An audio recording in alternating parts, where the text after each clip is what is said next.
Les Avengers sont sortis, on a mieux joué. 3-0, mais je comprends pas. A commencer par ce qu'on a enduré durant tout le match, avec une attaque Vinicius Mbappé Rodrigo, toujours aussi statique. Voici une deuxième fois. Comment expliquer à cette attaque qu'avec une attaque statique, sans grande mobilité, étant tous du même côté, il est impossible en Liga de déjouer une équipe qui joue bloc bas. Fort heureusement, via un magnifique coup franc de Valverde qui permettra au Real Madrid d'ouvrir le score, le jeu s'actionne et oblige donc le Real Valladolid de sortir de son bloc. Ce qui a permis au Real Madrid de se procurer beaucoup plus d'occasions, notamment avec un Arda Güler qui s'est réveillé en seconde période, qui n'a malheureusement pas réussi à trouver le but malgré son activité, et surtout un Kylian que je peux défendre du plus profond de mon cœur, mais qui aujourd'hui n'a pas du tout été bon. Techniquement, via ses pertes de balle, et surtout via sa finition une fois, via sa finition deux fois, qui fait quand même partie de l'élément principal dont on attend de Kylian Mbappé vis-à-vis de son recrutement, la finition, marquer des buts. Une fois que tout le monde est sorti, l'entrée de Brahim Diaz a fait énormément de bien. Toujours le même joueur, malgré qu'on le laisse autant sur le banc, qui fait toujours autant ses preuves, mais toujours là à se donner quand il le faut sur le terrain. Au bout d'un moment, je me demande vraiment quand est-ce qu'il sera respecté à sa juste valeur. Qui marquera donc le but du break, suivi de l'entrée de Hendrick, poursuivi par un effort incroyable de Brahim Diaz à nouveau, qui viendra lui de son côté planter un but d'une très grande puissance. Malgré tout, les 3 points sont obtenus, même si les problèmes principaux persistent toujours avec l'équipe essentielle. Les remplaçants nous ont clairement montré que l'image du Real Madrid, c'est ça. Avec une attaque correctement ordonnée. Sans oublier de mettre du respect aujourd'hui, un énorme respect à la défense, qui ont limite réalisé de meilleures passes aujourd'hui que le milieu de terrain. Militao, Rudiger, magnifique. Sans oublier Vinicius, bien évidemment, donnez-lui son ballon d'or. Le Real Madrid s'impose 3-0, mais vous laissez pas manipuler par le résultat. J'ai pas été satisfait des titulaires. Heureusement que les remplaçants sont rentrés là sur le terrain. À commencer par toi, Lotin. Oui, ça sert à rien de te cacher dans tous les cas. Là, on est obligé de parler un peu de ton match quand même. Premier match, j'ai été assez sympa. Deuxième match, j'ai été très sympa. Mais au nom que techniquement, ça a été hideux aujourd'hui. Ça a été très mauvais. Sur les remises, ça n'a pas été suffisant. Et dans tous les cas, tu es venu au Real Madrid en toute connaissance de cause. Tu savais très bien que tu allais jouer en tant que numéro 9. Donc, tu dois être bon tout simplement à ce poste-là. Et en plus, c'était face à Valladolid. Voilà, Valladolid. Voilà, on connaît même pas cette équipe quasiment. Et même toi, Vinicius, t'as fait quelques fulgurances, on va pas se mentir, en deuxième période. Mais frère, tu nous as habitués à mieux. Techniquement, tu nous as habitués à mieux. Dans la répétition d'efforts, tu nous as habitués à mieux. On a l'impression que depuis qu'il y a Kylian Mbappé, ça bride un peu tes performances, ta présence sur le terrain. Tu vois, il y en a certains, ils essaient de te tailler un tout petit peu. Moi, je peux pas te tailler. Je peux pas te tailler parce que je t'aime trop. T'as de la chance que je t'aime bien. Il y en a, ils t'ont comparé à Burna Boy. C'est une dinguerie. Et Rodrigo, pense un peu à toi. Tu nous casses les couilles à vouloir régaler ton partenaire. À un moment donné, pense un peu à toi. Ah, tu nous fais un super contrôle. Honnêtement, ça peut rentrer dans ton meilleur but all-time. Mais non, toi, tu préfères régaler Vinicius en faisant une mauvaise passe alors que tu peux tranquillement enrouler petit filet, tranquillement. Sois un peu un tueur devant les cages et là, tu vas légitimiser ta place de titulaire. C'est ça qu'on veut. Sissi Hendrick, c'est terminé. Celui qui dit Sissi Hendrick, il est dépassé, il est démodé. Vous avez vu le but qu'il a inscrit? Il a montré à tout le monde techniquement, il a éliminé le défenseur, il a frappé bam but. Il a fait ce que Kylian Mbappé n'a pas fait pendant le match. C'est tout. Et Valverdinho, c'est le meilleur joueur du Real Madrid depuis le début de la saison avec Bellingham. Incroyable. Le coup franc qu'il arrive à nous mettre là, normal comme ça. Il montre en tant que bon capitaine, bon futur capitaine, qu'il remplace tout simplement le type. Carrément, Carlo, il le sait. Il le sait, Carlo. Il est au courant. Il sait très bien qu'il a un bijou entre ses mains. Donc tout ça pour vous dire qu'il y a quelques améliorations à avoir. Et je suis quand même satisfait du résultat, mais pas du jeu en tout cas. Voilà. Ça, toi? En tout cas, bien, alhamdoulilah. Mais quand est-ce qu'il sera respecté à sa juste valeur? Brahim Abdelkader Diaz. Aujourd'hui, il y avait un Real Madrid sans lui et avec lui. Il est rentré, on a tout de suite vu la différence. On a tout de suite retrouvé sa capacité de projection, tout en conservant le ballon. Capable surtout de passer des lignes, ce qu'on n'a pas pu voir chez tous nos attaquants aujourd'hui. Une entrée qui se verra récompensée par un premier but, mais qui se verra aussi récompensée par une passe D, par une incroyable percée qui permettra à Hendrick de marquer son but. Déjà que l'année dernière, il méritait d'être titulaire. J'aime Arda Güler du plus profond de mon cœur, il est turc, vous le savez très bien. Mais aujourd'hui, pourquoi ce mec n'est toujours pas respecté? Pourquoi il rentre encore une fois aussi tard? Je croyais qu'il était nul. Parce qu'il était facile de juger lors des matchs amicaux. 90 minutes accumulées. Que ce joueur était globalement nul. Entré aujourd'hui, conserve un minimum le ballon, grosse patate. Digne d'un vrai buteur. Digne d'un vrai numéro 9. Clinique chirurgicale comme on attendait de ces grosses cuisses qu'il a. C'est tout ce qu'on va attendre de lui cette saison. Quand on a Vinicius Mbappé Rodrigo, on va attendre de lui que lorsqu'il rentre, il plante des buts comme ça pour qu'il continue à progresser, gagner du rythme, gagner en expérience pour devenir un jour le joueur titulaire du Real Madrid. Là, franchement, aujourd'hui, Brahim Diaz et lui, là, ils ont littéralement été les meilleurs joueurs. Je crois qu'il n'y a jamais eu une meilleure occasion de le dire, hein. Sissi Hendrick. Il a marqué.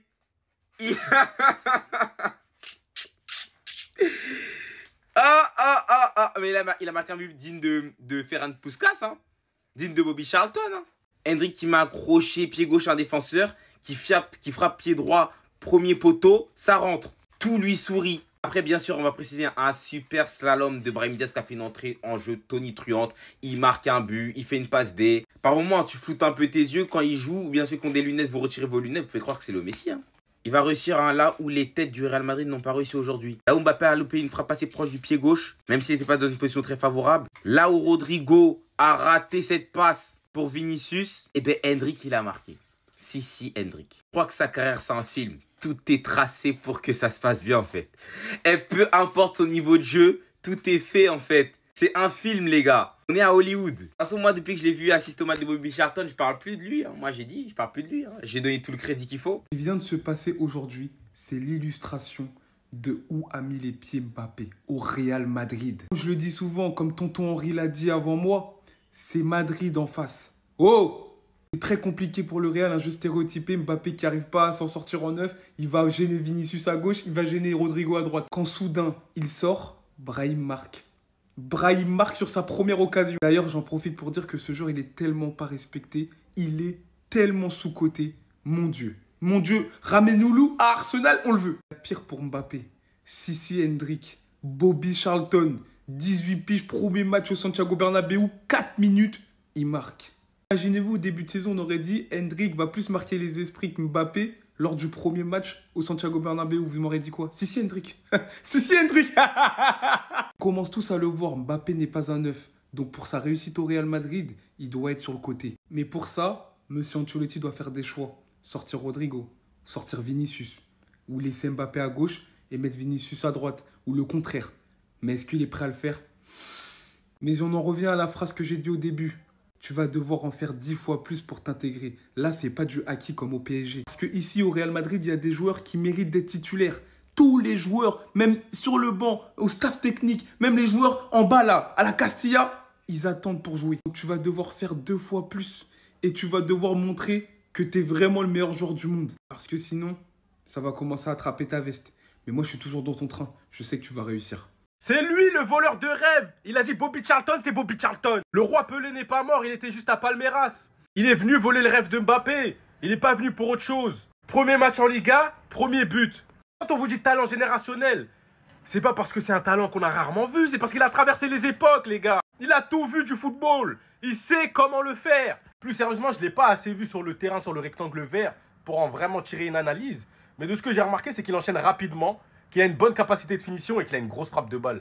Et sincèrement, ça va lui faire du bien après les performances qu'il a eues pendant la préparation. J'ai l'impression qu'Hendrick va nous régaler cette saison. Et vous? N'oubliez pas, le football c'est cruel. Et Hendrick va remettre Pelé au goût du jour. Non, alors lui c'est trop. Lui c'est trop les gars. Ce soir on attendait Mbappé, Vinicius, Rodrigo en l'absence de Bellingham, on attendait Güler. Mais j'aurais dû vous écouter dans les commentaires. Vous m'aviez dit Brahim Diaz, Brahim Diaz, Brahim Diaz. Et ben Brahim Diaz, quand il est rentré, il a fait plus que les 4 réunis en même pas 15 minutes. Et la célébration du style, qu'est-ce que je dois faire de plus? Mais il a raison, parce que même la saison dernière, quel joueur. Il a toujours un rôle de super sub, mais c'est un mec, je pense, dans tous les autres clubs du monde, il est titulaire. Et en plus, sur les 10 dernières minutes, tu lui enlèves Vinicius et Mbappé, et tu lui laisses que Hendrick. Et ben, juste tout seul avec Hendrick, il a réussi à faire plus que le trio Mbappé, Vinicius, Rodrigo en 85 minutes. Brahim Diaz, parce que ça, c'est un joueur feu follet qui bouge partout sur le terrain, qui va à gauche, qui va à droite. Bon, moi, Güler, je l'ai trouvé un peu en dessous de ce que je pensais qu'il pouvait amener, même s'il s'est réveillé avant de sortir. Mais Brahim Diaz, sur sa rentrée, là, il a montré que c'est lui qui doit occuper le poste. La vista, l'intelligence, la vitesse, il a tout. Franchement, tu le vois d'ailleurs sur son but, la vitesse. Et ensuite, le petit lob, l'intelligence. Sur la passe décisive pour Hendrick, il est là, il y a 5 joueurs face à lui. Il fait le geste parfait pour servir le Brésilien. Quel joueur. On est nul. Vous fiez pas au score, on est nul. Nul à chier même. Il y a un truc qui va pas, Carlo. Alors soit tu le changes, soit on va droit dans le mur. Parce que tu gagnes 3-0 contre Valladolid, déjà c'est pas un exploit, c'est le minimum. Fallait minimum 3 buts d'écart contre Valladolid à domicile au Santiago Bernabéu. Mais ça marche pas. Ça marche pas ce système. Jusqu'à quand est-ce que je vais devoir le dire? Il y a Arda Güler et pas Bellingham, c'est la même chose. C'est le même problème. Regardez la position moyenne des joueurs titulaires du Real aujourd'hui. Il y a un déséquilibre. Et là encore ça va, parce que Arda Güler joue à droite, mais Bellingham il joue de ce côté-là lui quand il joue. Mbappé, naturellement, il va du côté gauche. Vinicius, il est du côté gauche. Et Rodrigo, il est même pas à droite. Et donc encore une fois, là c'est parce que t'as Arda Güler et que ça va, il peut jouer côté droit. Mais quand il va voir le retour de Bellingham, c'est Carvajal, le joueur le plus à droite. Pas que dans le football d'ailleurs. Pour ceux qui l'ont, hein. Pour ceux qui ne l'ont pas, vous avez pas compris, mais c'est tranquille. Bref, faut changer. Voilà, faut changer de système. On repasse au 4-4 de losange, tu mets Modric, tu mets Arda Güler, tu titularises Brahim Diaz, parce qu'à un moment donné, il va falloir le titulariser, ce type. Mais il faut changer, parce que ces 3 attaquants, ils servent à rien. Parce que lui, là, il est inutile sur le terrain en tant que numéro 9. Donc maintenant, Carlo, t'as du taf. Parce qu'on peut pas continuer comme ça. Parce que là, ça va, ça passe, c'est Valladolid. Hein. Mais contre une vraie équipe, on est mort. On est mort. Victoire 3-0 les gars, 3-0. Les Real a Mougou et Real Valladolid. On a Mougou et Real Valladolid. Avec les premiers buts en premier match d'Hendrick. Les pépites brésiliens, les chouchous les gars. Rodrigo, Mbappé, Vinicius, ça ne marche pas pour le moment les gars. Ça ne marche pas. Disons là, pour le moment ça ne marche pas. Moi-même je m'inquiète beaucoup. Je m'inquiète beaucoup. Si on continue comme ça, la saison sera longue, sans mentir. Bon les gars, Mbappé, on en parle, on va encore lui chercher des excuses, dites-moi. On va me dire encore, ouais non mais j'abuse avec Mbappé. On va me dire, non mais t'abuses parce que t'es fan du Barça. Alors à chaque fois tu parles mal d'Mbappé et du Real. Ok, y a pas de problème. Mais en entendant, Brahim Diaz, il rentre en 20 minutes, c'est un but, une passe D. Ouais mais Brahim Diaz, ça fait longtemps qu'il est au Real, il a eu le temps de s'adapter. Ok. L'entrée d'Hendrick, on en parle ou pas les gars? Non, je vous pose la question les gars, je vous pose la question. Le but qu'a mis Hendrick, on en parle? Parce que Hendrick, il est quand même arrivé en même temps qu'Mbappé. Hein. Il est arrivé cette année en même temps qu'Mbappé. Pourtant, lui, il n'y a pas de chichi, il n'y a pas de ouais, mais non, mais il faut qu'il s'adapte. Ouais, mais il lui faut du temps de jeu. Il faut attendre le mois de mars pour qu'il soit bon. Non. Hendrick, il vient d'arriver au Real. Il a beaucoup moins de temps de jeu qu'Mbappé depuis qu'il est arrivé. Et il vient de te mettre un but de fou. On attend encore. On attend encore Mbappé, les gars, je vous dis la vérité. Et le pire dans tout ça, vous savez, c'est quoi le pire? C'est que malgré ça, on sait que sur le prochain match, Brahim Diaz, il sera sur le banc. Hendrick, pareil, il sera sur le banc. Et Mbappé, il sera titulaire. Voilà, les gars. Mbappé, il pourra te faire tous les mauvais matchs qu'il veut cette saison. Il pourra te faire tous les matchs dégueulasses. Ça sera toujours lui qui va jouer. Et c'est ça qui me dégoûte, les gars. C'est ça qui me dégoûte quand je vous dis que tu as mis en place une dictature dans ce club, comme il l'avait mise au PSG, comme il l'a mis aussi en équipe de France. C'est ce qu'on va voir, les gars. Vous allez voir.